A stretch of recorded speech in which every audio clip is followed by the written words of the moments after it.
ఆంధ్రప్రదేశ్లో సార్వత్రిక ఎన్నికల కురుక్షేత్ర యుద్ధానికి సమయం దగ్గర పడింది. ఇప్పటికే ఏపీలో పార్టీ అభ్యర్థుల గెలుపే లక్ష్యంగా ఎక్కడికక్కడ పోటాపోటీగా ప్రచారాలు చేస్తున్నారు. ఈ నేపథ్యంలో పౌరుషాల పురిటిగడ్డ పల్నాడు జిల్లాలో మాత్రం ఇద్దరి నేతల మధ్య నువ్వెంత అంటే నువ్వెంత అనే విధంగా పోటీ నెలకొంది. మాచల నియోజకవర్గంలో వరుసగా 4 సార్లు గెలిచిన పిన్నెల్లి రామకృష్ణారెడ్డి మరోసారి వైసీపీ నుంచి పోటీకి దిగి విజయం తనదేనన్న ధీమాలో ఉన్నారు. మరోవైపు తెలుగుదేశం పార్టీ ఉమ్మడి కూటమి అభ్యర్థిగా జూలకంటి బ్రహ్మారెడ్డి సైతం తగ్గేదేలే అన్నట్లు నియోజకవర్గంలో దూకుడుగా ముందుకు వెళ్తున్నారు. మొదట్లో అధికార పార్టీ ఇబ్బందులు పెట్టి కేసులు బనాయించినా బ్రహ్మారెడ్డి మాత్రం వెనక్కి తగ్గలేదు. అటు నర్సరావుపేట ఎంపీ అభ్యర్థి లావు శ్రీకృష్ణ దేవరాయలు వైసీపీ నుంచి టీడీపీలో చేరడంతో పార్టీలో నూతన ఉత్సాహం వచ్చింది.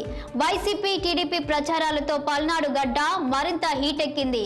ప్రస్తుతం పల్నాడు జిల్లా మాచల నియోజకవర్గ పరిస్థితులపై మరింత సమాచారం మా ప్రతినిధి పవన్ అందిస్తారు.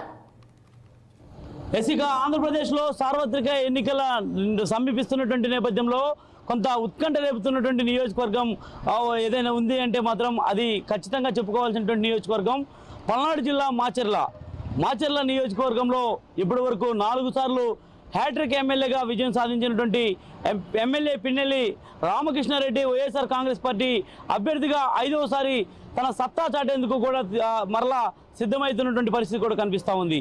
మరోపక్క జూలకంటి బ్రహ్మానందరెడ్డి తాజాగా రాజకీయ ఆరగ్రటం చేసినటువంటి వ్యక్తి అయినప్పటికీ గతంలో రాజకీయ నేపథ్యం కలిగినటువంటి ఫ్యామిలీ నుంచి వచ్చినటువంటి నేత జూలకంటి బ్రహ్మారెడ్డి తెలుగుదేశం పార్టీ అభ్యర్థిగా పోటీలో సై అంటే సై అనే విధంగా కూడా ముందుకు దూకుతూ ఉన్నారు. ఈ నేపథ్యంలోనే దాదాపుగా చూసుకోవచ్చు మాచర్ల నియోజకవర్గంలో 5 మండలాలు ఉంటాయి.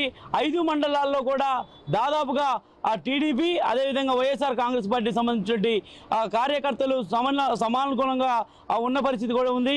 కాకపోతే మాచర్ల నియోజకవర్గంలో ఎలక్షన్ కోడ్ అమల్లోకి వచ్చినటువంటి తర్వాత పరిణామాలు చూసాం.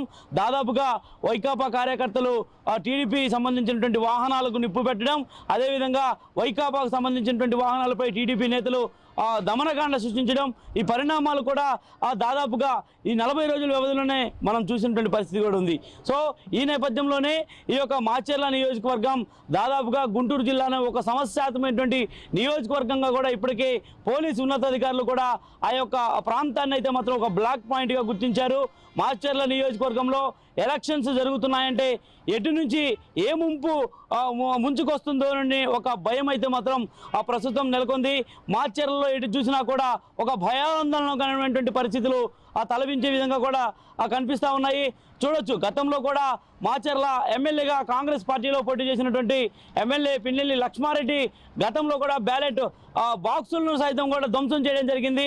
అంతేకాకుండా ఏదైతే మాచర్ల సమీపంలో ఉన్నటువంటి వెల్దుర్తి, సిరిగిరిపాడు, కళ్ళకుంట గ్రామాల్లో పోలింగ్ బూతుల్లోకి డైరెక్ట్గా వెళ్ళి రెగ్గింగ్ చేయడానికి దృశ్యాలు కూడా చూసాం. అలాంటి పరిస్థితులు కూడా ఇక మళ్ళీ తిరిగి మరలా 2024 ఎన్నికల్లో రాబోతున్నాయా అంటే మాత్రం నిజంగానే చెప్పుకోవాలి. ఎందుకంటే ఈసారి ఎన్నికలు చాలా ప్రతిష్టాత్మకమైనటువంటి ఎన్నికలు కాబట్టి క్రియాశీలకంగా మాచర్ల ఎమ్మెల్యే పిన్నెల్లి రామకృష్ణారెడ్డి తన గెలుపే లక్ష్యంగా కూడా ఇప్పటికే పావులు కుదుపుతున్నారు. నియోజకవర్గంలో ఉన్నటువంటి కేడర్ మొత్తాన్ని కూడా సమాలోచనకు సమాయత్తం చేస్తూ ఉన్నారు. ఎక్కడికక్కడ ఆ పార్టీకి సంబంధించినటువంటి నేతలను కూడా ముందుకు తీసుకొచ్చుకొని మాట్లాడుతున్నటువంటి పరిస్థితి కూడా కనిపిస్తూ ఉంది. ఇక రానున్న 2024 మే 13వ తేదీన జరగబోయేటువంటి సంబంధించినటువంటి ఎలక్షన్స్లో మాచర్ల ఎమ్మెల్యేకి తిరిగి మరలా అక్కడ ఉన్నటువంటి ప్రజలు పట్టం కట్టేందుకు సిద్ధంగా ఉన్నారా, లేదంటే ఎమ్మెల్యే పిన్నెల్లి రామకృష్ణారెడ్డిని ఇంటికి పంపిస్తారా అనేటువంటి ఒక మాటలకైతే మాత్రం, ఒక ప్రశ్నకైతే మాత్రం ఇక పూర్తిగా సమాధానం చెప్పే దిశగా జూలకంటి బ్రహ్మారెడ్డి అయితే మాత్రం ముందుకు దూకుతున్నారు. ఖచ్చితంగా మాచర్ల నియోజకవర్గంలో తెలుగుదేశం పార్టీ జెండా ఎగరవేస్తానంటూ కూడా ఆయన ధీమా వ్యక్తం చేస్తున్నటువంటి పరిస్థితి కూడా కనిపిస్తూ ఉంది. మరి మే 13వ తేదీన ఓటర్లు ఎటువైపు మగ్గు చూపుతారనేది కూడా ఒక ప్రశ్నార్థకంగా కనిపిస్తున్నటువంటి పరిస్థితి అయితే మాత్రం ప్రస్తుతం పల్నాడు జిల్లా మాచర్లలో అయితే కనిపిస్తూ ఉంది. ఇది మొత్తానికి పల్నాడు జిల్లా Macherla political story. Camera person పవన్తో పవన్ నాయుడు, 6 టీవీ,